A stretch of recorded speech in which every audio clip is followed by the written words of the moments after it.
Aquesta manifestació no és contra els turistes que visiten Barcelona, és contra el model de turisme massiu que impulsen els lobbies turístics, els especuladors i les immobiliàries, així com els fons d'inversió voltors que amb la tolerància de les administracions, en uns casos, i la complicitat en d'altres, es vol estendre com una taca d'oli a tota la ciutat. Els pisos turístics a les comunitats veïnals trenquen la convivència i el dret al descans. Els hotels i els macrohotels forcen la legalitat urbanística i la conservació del paisatge urbà. La invasió de l'espai públic fins al punt que els veïns no poden entrar o sortir de casa seva.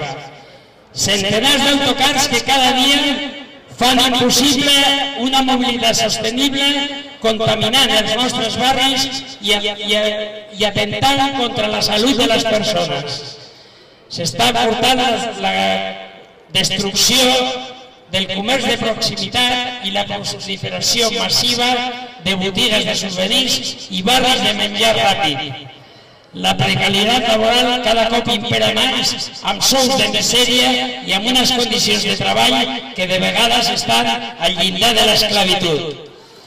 L'assetjament immobiliari i les pujades generals de lloguers que expulsen la població dels barris i especialment dels joves i de la gent gran. Encara podríem seguir, però centraré una mica en les peculiaritats del nostre barri perquè cada barri, a més de tots aquests problemes, té les seves peculiaritats. En el nostre n'hi ha 2 o 3 molt concrets.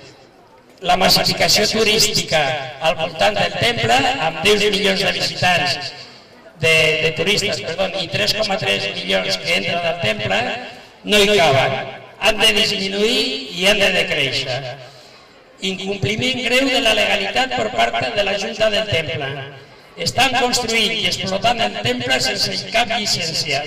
No paguen cap tipus d'impostos per l'explotació del negoci turístic, de la basílica. Ni l'IBI, ni l'IVA, ni res. Europa ja fa temps que diu que l'IVA s'ha de pagar i els ajustaments s'estan rebel·lant contra les exempcions de l'IVA. Es neguen a modificar el Pla General Metropolità de Los Illes a sota del temple, que pesa com una espasa de Demòcles sobre els veïns i veïnes que hi viuen. I l'altra especificitat important, aquesta és molt compartida, penso també, és la manca d'equipaments als nostres barris. Des de fa 15 anys que s'havia d'haver fet una residència centre de dia aquí a prop i una promoció d'habitatges públics per gent jove també a l'altre costat. Per si fora poc, la pilota urbanística del cinema Niça, on volen construir un Mercadona, s'estira a sobre. I això, en vez d'un Mercadona, que nosaltres cap veí ho vol, nosaltres volem fer l'Ateneu del barri.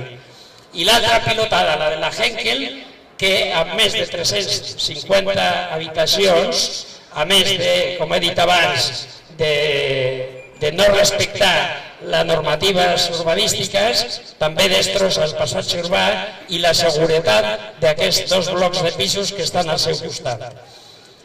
Ara és un moment important per al futur del model de turisme de la ciutat. S'està discutint i aviat s'aprovarà el PUAT, que és el Pla Especial Urbanístic d'Allotjaments Turístics, i nosaltres sabem que aquest PUAT diem clarament de creixement turístic, stop i de creixement turístic. S'està discutint també el Pla